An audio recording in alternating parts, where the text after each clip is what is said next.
You're welcome to Business. The Executive Director of the Institute for Fiscal Studies, Professor Newman Kusi, has indicated the country's continued reliance on the export of raw materials, which are vulnerable to trade shocks, is a hindrance to development. He has called for a direct policy in the 2016 budget, which will transform the economy through diversification. Professor Newman Kusi made the observation at a forum on the 2016 budget in making the most out of petroleum revenue. He said such diversification will require significant infrastructure investment and hard work to remove the main bottlenecks to growth in the areas of financing, electricity supply and transportation infrastructure. He indicated the position of the private sector in economic growth and transformation should also be acknowledged, and the 2016 budget should spell out government's role in supporting the private sector. According to Professor Kusi, 2016 is going to be a challenging one. Because the economy is not growing. Revenues will not grow and deficit will increase, and therefore you have to resort to borrow. It's going to be tough because we are borrowing from the international market, where the prices, the cost is so high. Look at the recent Eurobond that we got.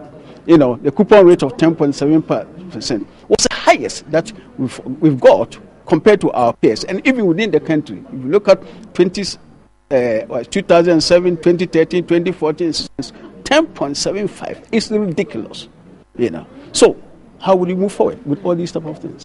A senior lecturer at the Economics Department of the University of Ghana, Dr. Eric Osei-Sibe, indicated heads of public institutions and their staff should see corrupt practices as unacceptable and called for a comprehensive action plan. What really I want to see is how to create a competitive business environment, how to ensure that the infrastructure that is available is supportive of production, how to ensure that there's trade facilitation at our harbor that will encourage more exports and more import of critical raw materials. Those deliberate, active policies have to be put in place to ensure that our manufacturing, our productive sectors actually picked up going next year. He urged government to have an investment plan for economic growth and development. In other stories, the National Petroleum Authority says it will not renege in its resolve to close down fuel stations that sell adulterated fuel. The Chief Executive Officer, Moses Asaga, said upholding standards of quality is a way forward in an era of price liberalization of the petroleum sector. Meanwhile, Vice President Pakwesi Bekwene Mr. Arthur has asked Ghanaians to prepare themselves for higher fuel prices in the event that world market prices go up. When you are doing a deregulation, everybody is worried about what will be the quality of products that will be brought on board. Because if people have to compete in the market and still maintain their profitability, then some would want to be illegal by bringing in substandard products to be able to sell cheaper and still make more money.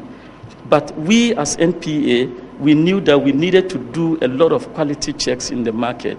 And so far, we haven't compromised the quality because the first checks at the thermal oil refinery by independent lab companies has shown that the conformity test so far has remained standard.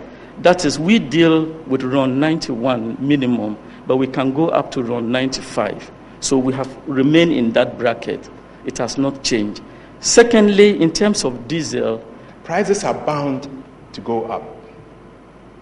And we need to strategize even now what to do about the price to ensure against significant increases in the medium term. We need to do something. We shouldn't be living for today, benefiting from the low prices and not preparing ourselves for the inevitable. That our strategy will need to look at the medium term, at the challenge of increasing prices in the next year or two, in which otherwise we'll have to restore the situation where we had significant under-recoveries because the consumers were then complaining about high prices.